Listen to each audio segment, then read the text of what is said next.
selamat malam.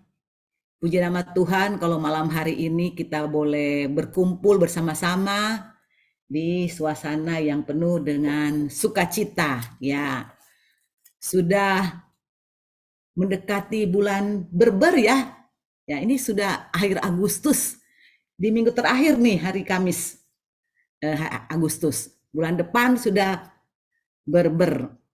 Saya beberapa minggu lalu, mungkin 2 minggu lalu ya, putar radio pagi-pagi kok lagunya Natal. Saya geli sendiri, kok udah lagu Natal ya. Tapi ada sukacita tersendiri ya kalau mendengar lagu Natal. Dan lagunya Malam Kudus lagi di pagi hari. Wah, luar biasa. Semua orang sepertinya merindukan suasana Natal. Natal Yesus lahir. Kalau kita percaya bahwa setiap hari Yesus lahir dalam hidup kita, ya, amin. Apalagi ini saya bersyukur banget ada kelompok saya di PLPR, ada Kak Mary, Kak Tiar yang luar biasa semangat. PLPR minggu lalu sudah wisuda, tapi kita tiap hari tetap aja kontak. Tiap hari ada aja yang sharing berkat Tuhan. Luar biasa. Semangat semua ya. Oke, teman-teman semua, malam hari ini kita akan bersama-sama membahas. Ini minggu pembinaan ya. Kita akan membahas budaya dari Lembaga Pelayanan Pemuda Indonesia. Budaya LPPI, budaya PDPK, budaya kita, budaya saya. Apa itu budaya? Budaya itu culture ya, culture, atau kalau lebih gampangnya kita katakan budaya itu adalah cara hidup.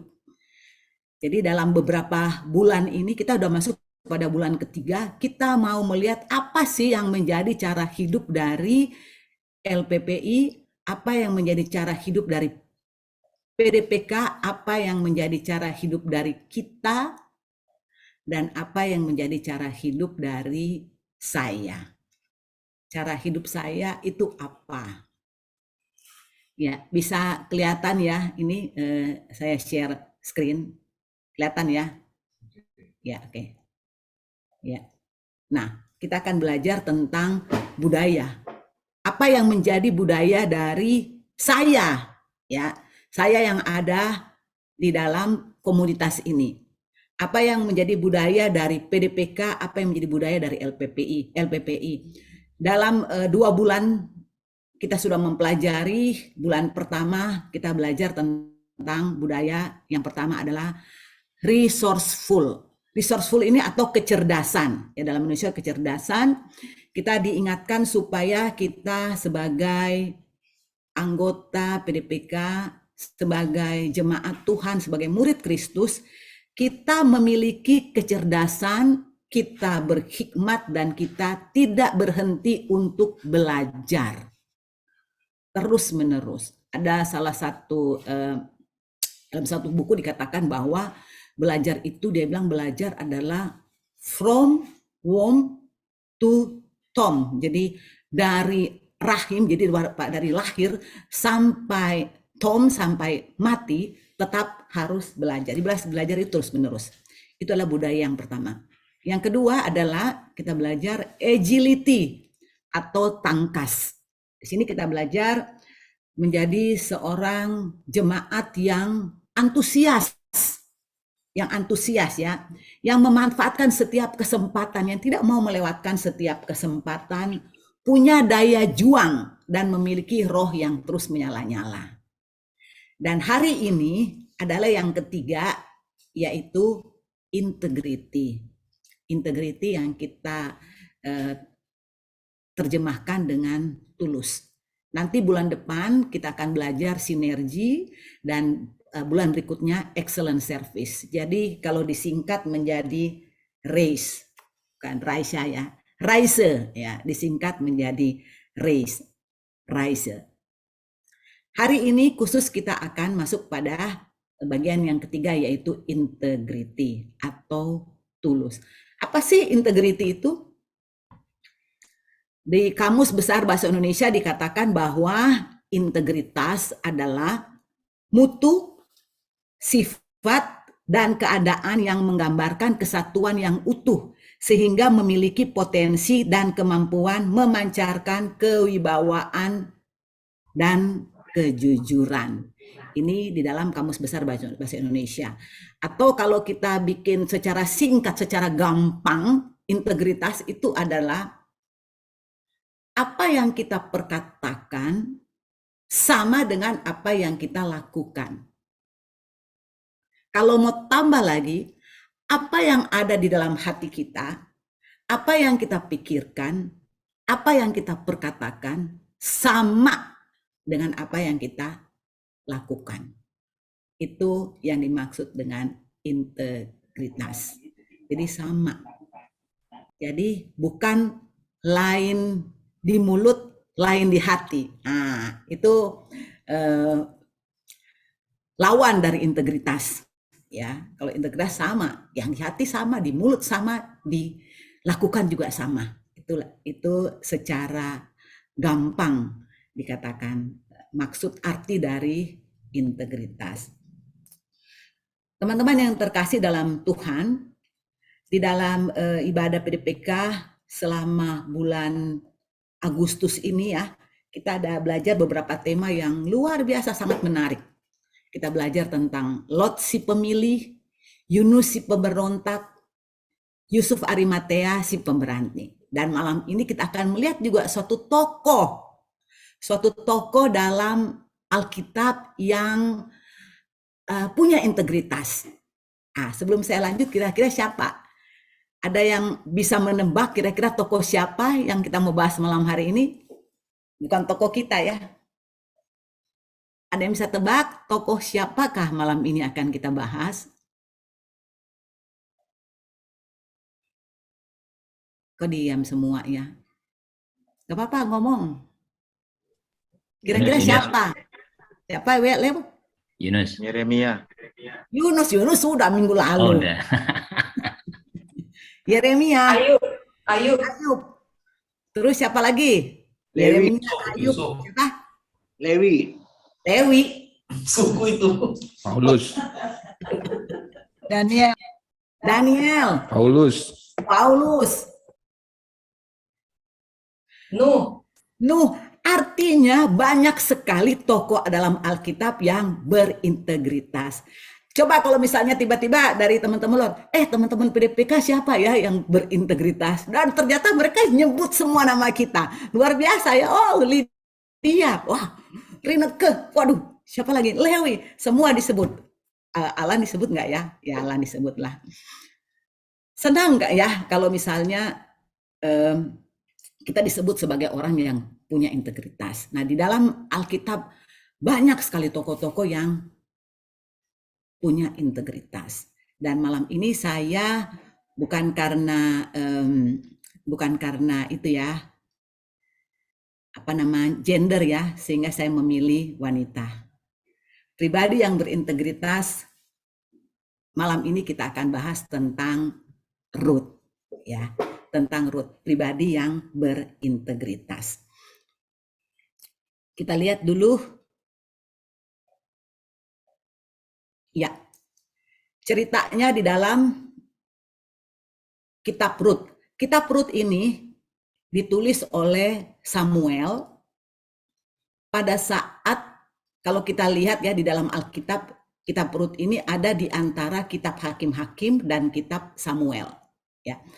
Karena kejadian Ruth ini terjadi pada saat hakim-hakim, ya, pada saat hakim-hakim yang memerintah di Israel. Kita ingat ya pada waktu itu, ya bangsa Israel setelah keluar dari tanah Mesir menuju ke Kanaan, akhirnya mereka dipimpin oleh hakim-hakim sebelum mereka meminta raja. Nah, pada waktu hakim-hakim yang memimpin Israel itu mengalami kelaparan. Akibat kelaparan yang terjadi di Israel, sehingga ada suatu keluarga yang mengungsi, pindah ke daerah Moab. Nah, keluarga ini terdiri dari Elimelek, sang suami, dengan istrinya yang bernama Naomi, dan kedua anaknya Mahlon dan Kilion. Ya, ini mereka dari Bethlehem Yehuda pindah ke Moab. Nah, pada waktu itu masih dalam keadaan damai Moab dengan Israel. Nah, bangsa Israel kan tidak bergaul sebelumnya, bangsa Israel tidak bergaul dengan Moab. Kalau saat ini Moab itu adanya di Yordan, ya, di daerah Yordan. Nah, ketika mereka sudah berada di Moab, Elimelek ini meninggal. Jadi kepala keluarga meninggal, kemudian anak-anaknya Mahlon dan Kilion menikah dengan orang Moab, dengan perempuan Moab yang bernama Ruth dan Orpah. Saya jadi ingat Oprah Winfrey ya. Oprah itu sempat, dulu saya suka sekali nonton Oprah show. Nah, Oprah itu pernah cerita bahwa sebenarnya namanya tuh Orpah, tapi salah cetak jadinya Oprah. Sebenarnya namanya tuh Orpah, sama dengan di Alkitab gitu ya, nama Alkitab, tapi jadinya Oprah. Nah, Mahlon sama Kilion ini menikah dengan perempuan Moab yang bernama Ruth dan Orpah. Nah, setelah 10 tahun mereka, kemudian matilah Mahlon dan Kilion ini. Jadi semua laki-laki itu, keluarga Elimelek mati, tertinggallah 3 wanita ini. Dan ketika Naomi mendengar bahwa di Israel telah kelaparan sudah berakhir dan hidup sudah mulai membaik, akhirnya dia bermaksud untuk pulang kembali ke Israel. Dia pulang kembali ke Israel membawa menantunya, 2 orang, Ruth dan Orpah. Nah, di dalam perjalanan dari Moab ke Bethlehem Yehuda, Naomi ini meminta supaya Ruth dan Orpah, udah pulang aja lah kalian, kembali ke orang tua kalian gitu, nggak usah ikut saya ke negeri yang asing bagi kalian. Kalian pulanglah, karena Naomi bilang bahwa Naomi tidak mungkin lagi untuk mempunyai anak sehingga bisa kawin dengan mereka berdua. Ada beberapa kali, 2 kali dibujuk, akhirnya Orpah kembali ke Moab, dan hanya Ruth yang mengikuti Naomi untuk pergi ke Bethlehem Yehuda, ke Israel. Nah, teman-teman, ketika Naomi masih menawarkan kepada Ruth untuk balik kembali ke negeri asalnya, mari kita baca bersama-sama ini yang Ruth katakan. Boleh baca sama-sama teman-teman, boleh dipasang pasang mic-nya, di unmute, kita baca bersama-sama ya, dari Rut 1 ayat 16 sampai 17, mulai kata tetapi 2, 3. Tetapi kata Rut, janganlah sesaku meninggalkan kau dan pulang dengan tidak mengikut sebab kemana engkau pergi, itu juga aku pergi. Dan di mana engkau bermalam, aku bermalam. Di situ juga aku bermalam. Bangsamu Allahmu adalah Kamulah di mana engkau mati, aku pun mati di sana, dan di sanalah aku dikuburkan. Ya, terima kasih. Ini adalah perkataan dari Ruth ketika didesak oleh Naomi untuk kembali ke keluarganya. Ini adalah perkataan dari Ruth, dan kita akan melihat di akhir khotbah malam hari ini, di akhir materi kita malam hari ini, apakah Ruth melakukan seperti apa yang dia katakan. Apakah Ruth ini terbukti adalah pribadi yang mempunyai integritas. Nah, ini yang dikatakan oleh Ruth pada saat didesak oleh Naomi untuk kembali kepada orang tuanya. Dia nggak langsung nyanyi gitu ya, pulangkan saja aku pada, dia nggak minta dipulangkan. Integriti atau ketulusan, di sini dikatakan bahwa menjunjung tinggi integritas, kejujuran, semangat, rajin, sikap positif, dapat dipercaya dan diandalkan. Nah, ini yang akan kita bahas. Ini yang menjadi budaya dari LPPI, budaya PDPK, budaya kita, dan budaya saya. Menjunjung tinggi integritas, kejujuran, semangat, rajin, sikap positif, dapat dipercaya, dan diandalkan. Kita akan bahas satu persatu dari ciri-ciri seseorang yang memiliki integritas. Ini adalah ciri-ciri seorang yang memiliki integritas.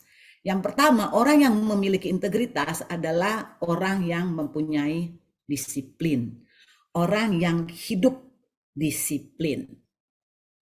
Di dalam Rut 2 ayat 23 dikatakan, demikianlah Rut tetap dekat para pengerja-pengerja perempuan Boas untuk memungut.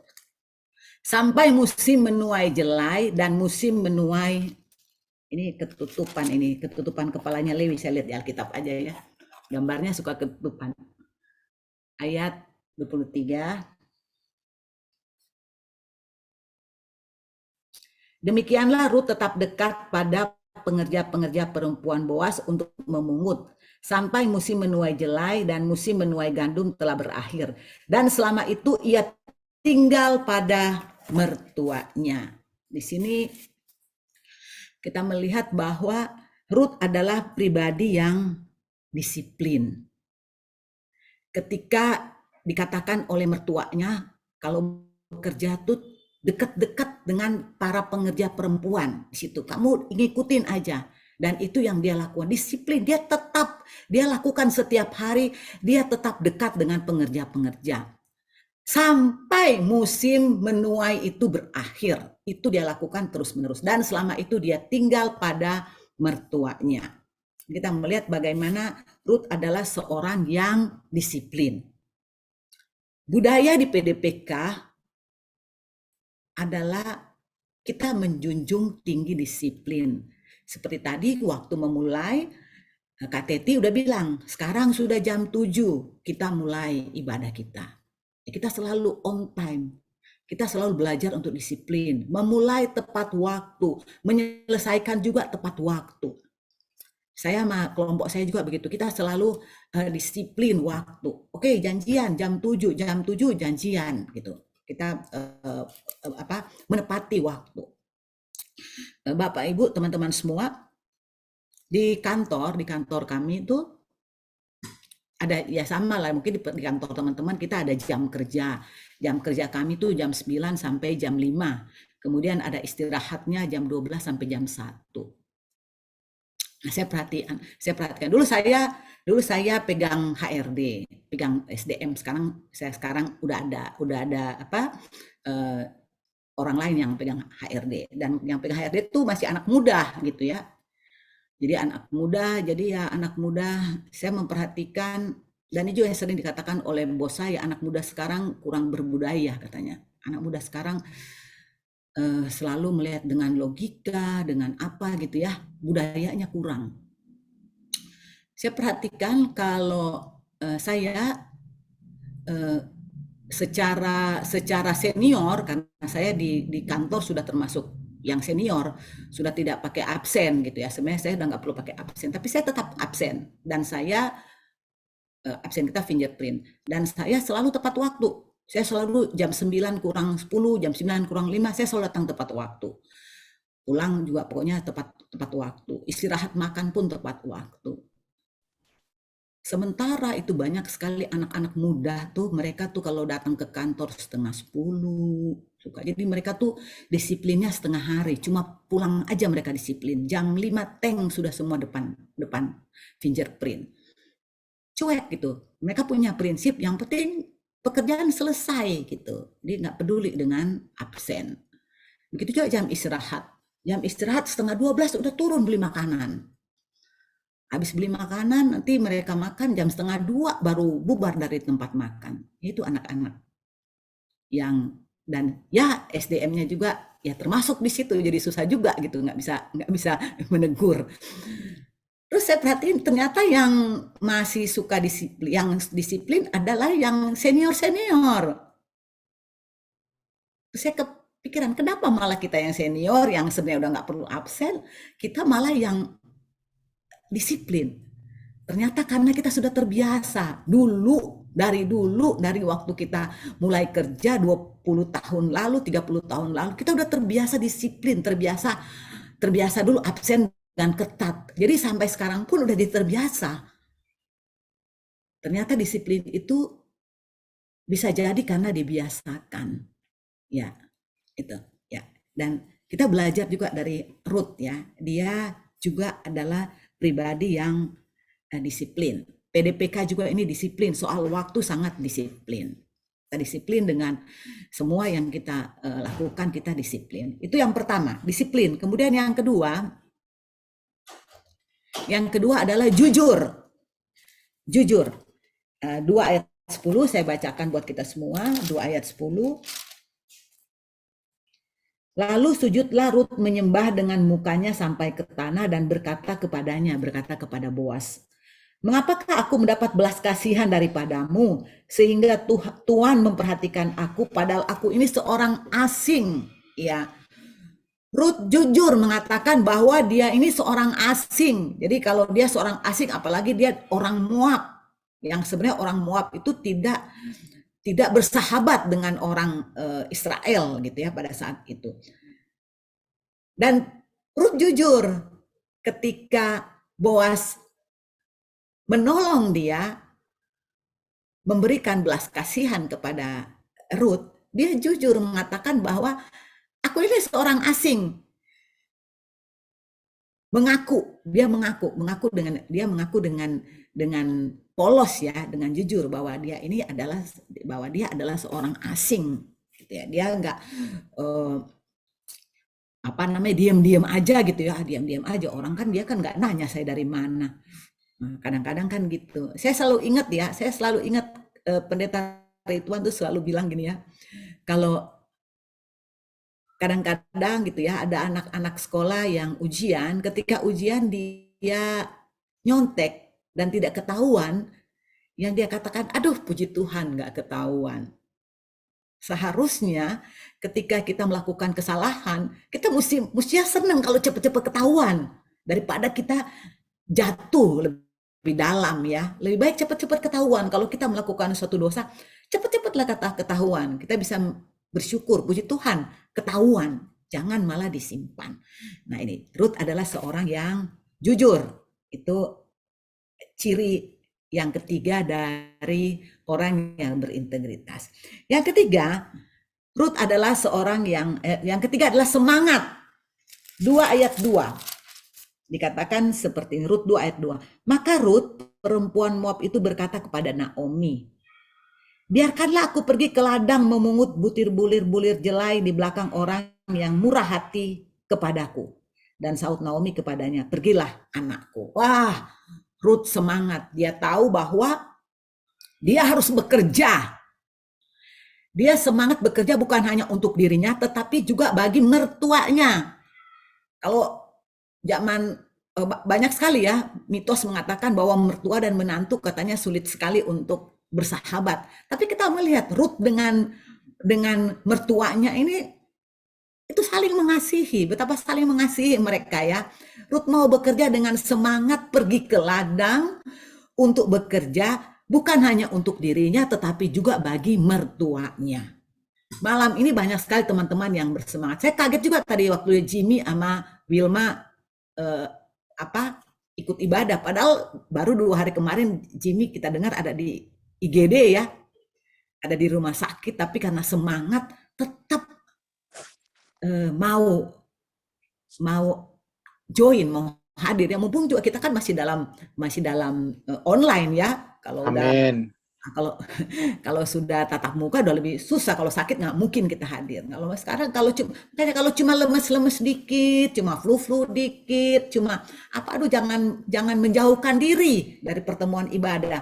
Hadir karena kita akan menjadi semangat dan teman-teman pun akan semangat karena semangat itu menular. Semangat ya. Ya. Semangat, kalau Kak Teti bilang semangka, semangat kawan. Ya. Itu yang ketiga. Yang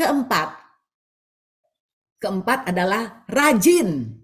Ini adalah ciri-ciri orang yang berintegritas, orang yang rajin. Ayat 7 dikatakan, Begitulah ia datang dan terus sibuk dari pagi sampai sekarang dan seketika pun ia tidak berhenti. Ini pengerja-pengerja Boas, karyawannya Boas yang mengatakan kepada Boas bahwa ini nih si perempuan Moab ini mulai dia datang, dia terus sibuk dari pagi sampai sekarang. Nah di ayat yang lain dikatakan sampai petang. Jadi dia sibuk terus dari pagi sampai petang dan seketika pun ia tidak berhenti. Ya, kita melihat bagaimana Ruth ini rajin, ya. Dia tidak banyak waktu untuk istirahat. Saya yakin sih teman-teman di sini bukan teman-teman yang kalau misalnya waktu kita bikin apa namanya? Ada apa pengelolaan waktu pribadi, kita bikin agenda gitu ya, agenda kita jadwal terus nanti jadwalnya 3 jam tidur, siang tidur sih, pagi bangun tidur lagi, habis makan tidur, banyakan tidur gitu ya. Wah, 24 jam kayaknya 80% isinya tidur. Enggak, kita adalah orang-orang yang rajin, orang-orang yang tidak banyak waktu untuk istirahat. Karena teman-teman saya juga kebiasaan walaupun libur kayaknya tuh nggak bisa diem. Saya banyak sekali teman-teman, saya juga tahu teman-teman sini banyak yang GW ini tuh kayaknya nggak bisa diem deh. Kalau udah di rumah kayaknya semua mau dikopek-kopek ini, dirapiin ini, yang udah rapiin dirapiin lagi gitu, yang udah bersih dibersihin lagi. Gitu. Tapi itu karena itu memang kita punya apa namanya budaya, kita punya budaya yang rajin, diajarkan untuk rajin. Ibu saya tuh dari dulu selalu mengajarkan walaupun kami ada pembantu di rumah, ibu saya dulu selalu mengajarkan kita untuk bekerja. Saya ingat saya dulu sampai merasa aduh, ibu saya ini kejam banget ya. Saya dulu SD kelas 6 harus mencuci baju orang-orang rumah. Saya sampai ini ibu tiri apa ibu kota ini ya kok maksa saya harus bekerja. Tapi akhirnya setelah dewasa saya sadar, oh ternyata memang ibu saya mendidik begitu rupa. Orang-orang tua dulu kan kebelanda-belandaan ya, itu mendidik anak-anaknya tuh begitu keras. Mendidik kita anak-anaknya untuk harus rajin, harus bekerja. Dan itulah si Ruth ini ya, dia rajin. Tidak banyak waktu untuk istirahat. Kelima, ciri-ciri yang kelima adalah memiliki sikap yang positif. Ayat 11 dikatakan seperti ini, Rut 2 ayat 11. Boas menjawab, telah dikabarkan orang kepadaku dengan lengkap segala sesuatu yang engkau lakukan kepada mertuamu sesudah suamimu mati. Dan bagaimana engkau meninggalkan ibu bapamu dan tanah kelahiranmu, serta pergi kepada suatu bangsa yang dahulu tidak engkau kenal. Wah. Boas mendengar bagaimana sikap Ruth. Suaminya sudah mati, tetapi dia melakukan hal-hal yang baik kepada mertuanya. Ya, artinya dia tuh tidak baik kepada mertuanya supaya disayang suaminya. Tidak, orang suaminya sudah mati, tapi dia tetap melakukan hal-hal yang baik. Dia tetap mengasihi mertuanya, bahkan dia bekerja begitu rupa untuk mertuanya. Dan Boas juga mendengar bagaimana Ruth meninggalkan ibu bapaknya, tanah tumpah darahnya, dan pergi ke suatu tempat yang tidak Ruth tahu. Ya, artinya Ruth ini mempunyai sikap yang positif. Dia positif, dia berpikir positif, dia bertindak positif, dia tidak curiga gitu ya. Tidak curiga, tidak berpikiran negatif, nanti di Israel akan segini-gini, akan hidup susah, nanti saya merana, di tanah di sana belum tentu seindah Moab, saya punya teman nggak di sana ya, saya bisa gaul nggak? Dia tidak berpikir seperti itu, tapi dia berpikir positif, dia yakin bahwa ketika dia mengikuti mertuanya, ketika dia mengikuti Naomi, dia akan mendapatkan hal yang lebih baik. Dia akan diberkati, itu yang dia percaya, dia memiliki sikap yang positif. Ya. Jadi teman-teman, kita belajar juga untuk memiliki sikap positif. Sekarang mungkin kita sedang mengalami hal-hal yang tidak mengenakan gitu ya, hal-hal yang ada mungkin yang sedang bergumul dengan perekonomian, bergumul dengan sakit penyakit, bergumul dengan pekerjaan, apapun pergumulan kita, mari kita melihat itu sebagai sesuatu yang positif. Kita melihat dengan cara pandang positif, kita melihat dengan perspektif Tuhan, bahwa setiap pergumulan yang kita alami ini akan membuat kita lebih baik. Membuat kita lebih baik. Tidak ada kesembuhan tanpa sakit. Ya. Tidak ada mujizat tanpa pergumulan yang berat, tanpa sesuatu yang mustahil. Jadi kita melihat dari sisi positif segala sesuatu yang terjadi dalam kehidupan kita saat ini. Kemudian yang ke-6, ciri dari seorang yang mempunyai integritas. Dipercaya, dapat dipercaya dan dapat diandalkan. 3 ayat 6, Rut 3 ayat 6, sesudah itu pergilah ia ke tempat pengirikan dan dilakukannya tepat seperti yang diperintahkan mertuanya kepadanya. Itu yang dilakukan oleh Rut. Dia melakukan tepat seperti yang diperintahkan mertuanya kepadanya. Apa yang mertuanya katakan itu yang dia lakukan. Rut adalah orang yang dapat dipercaya dan dapat diandalkan. Setidak-tidaknya oleh mertuanya. Mertuanya mempercayai dia karena dia melakukan tepat seperti yang diperintahkan oleh mertuanya. Bahkan dia mengerjakan, orang yang dipercaya juga yang dapat diandalkan adalah orang yang mau mengerjakan suatu pekerjaan yang bukan bebannya, bukan pekerjaannya. Dalam suatu komunitas, dalam suatu kepengurusan, seringkali ya pengurus kita sering melakukan tugas-tugas yang bukan adalah kewajiban yang harus kita lakukan. Tapi kita lakukan dengan tulus, kita lakukan dengan senang hati. Itulah orang yang dipercaya dan diandalkan. Orang yang dapat dipercaya dan dapat diandalkan. Kita lanjut. Nah, teman-teman yang terkasih, kita sudah melihat ciri-ciri dari orang yang berintegritas. Dan kita belajar dari tokoh kita malam ini yaitu Rut. Pertanyaannya, bagaimana caranya? Bagaimana caranya supaya kita menjadi pribadi yang berintegritas?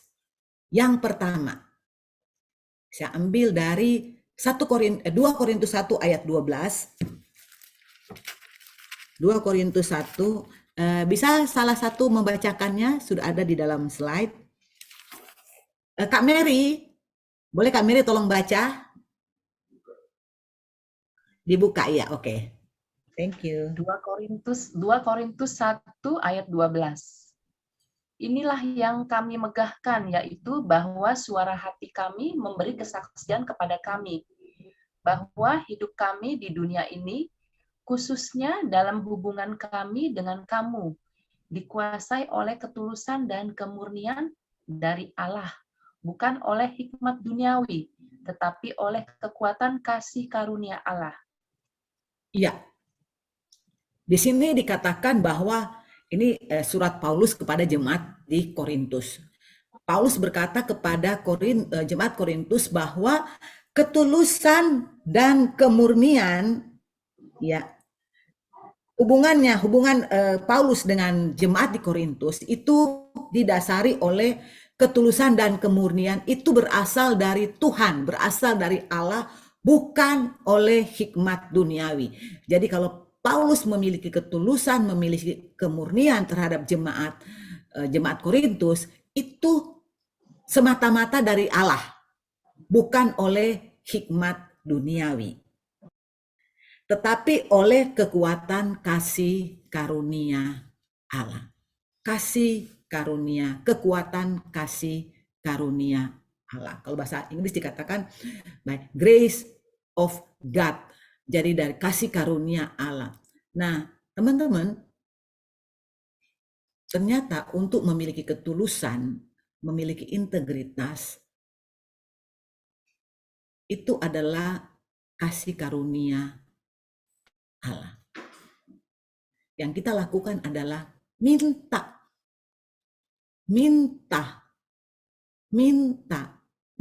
ke Tuhan untuk bisa memberikan kita ketulusan. Minta ke Tuhan supaya kita bisa menjadi pribadi yang berintegritas. Itu yang pertama. Kita minta kepada Tuhan. Kemudian yang kedua, yang dapat kita lakukan, yaitu di dalam Kolose 3 ayat 23 dikatakan, apapun juga yang kamu perbuat, perbuatlah dengan segenap hatimu seperti untuk Tuhan dan bukan untuk manusia. Nah, supaya kita bisa menjadi pribadi yang berintegritas, apapun yang kita lakukan dengan segenap hati seperti untuk Tuhan. Kita lakukan apapun yang kita lakukan, apakah kita mau bekerja di kantor atau berusaha di rumah atau bekerja di rumah, apakah kita sedang membantu seseorang atau kita sedang melayani, kita lakukan semua dengan segenap hati seperti untuk Tuhan dan bukan untuk manusia. Nah, kalau kita melakukan untuk Tuhan,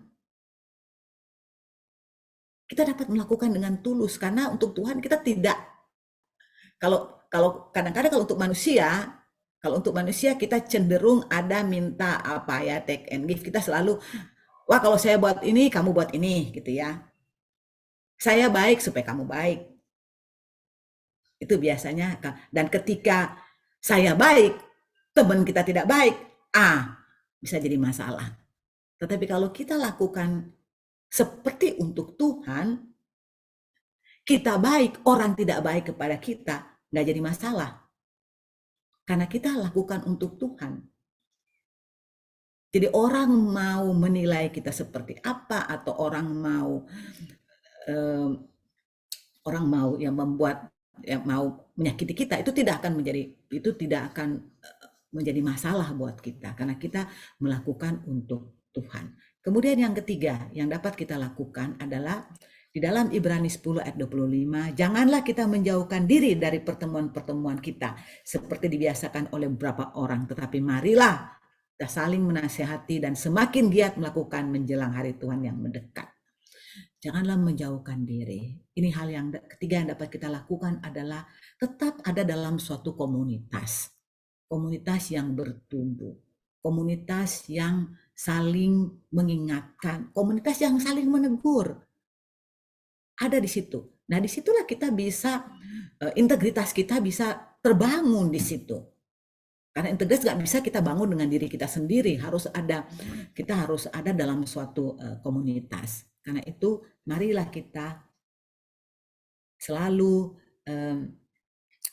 ada dalam suatu komunitas, tidak menjauhkan diri, tapi semakin setia, semakin semangat gitu ya, untuk bersama-sama dengan orang-orang yang kita percaya. Nah, saudara-saudara yang kasih dalam Tuhan, dari pembahasan kita malam hari ini, kita melihat bagaimana dengan si Ruth tadi, pribadi yang berintegritas. Apakah Ruth ini adalah pribadi yang berintegritas? Ayat terakhir.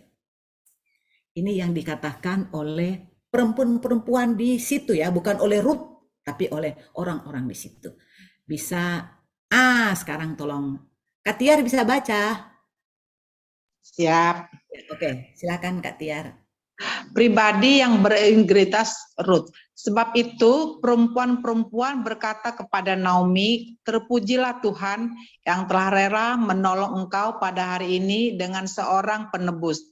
Termasuklah kiranya nama anak itu di Israel, dan dialah yang akan menyegarkan jiwamu dan memelihara engkau pada waktu rambutmu telah putih. Sebab menantumu yang mengasihi engkau telah melahirkannya perempuan yang lebih berharga bagimu dari 7 anak laki-laki. Luar biasa. Inilah buah yang diterima oleh Ruth, ya. ketika perempuan-perempuan yang ada di situ berkata kepada mertuanya, terpujilah Tuhan. Yang pertama yang mereka lakukan adalah dengan pribadi Ruth yang berintegritas, Tuhan yang dipermuliakan. Terpujilah Tuhan. Dan di bagian terakhir dikatakan, perempuan ini, Ruth ini lebih berharga dari 7 anak laki-laki. Bayangin aja, lebih berharga.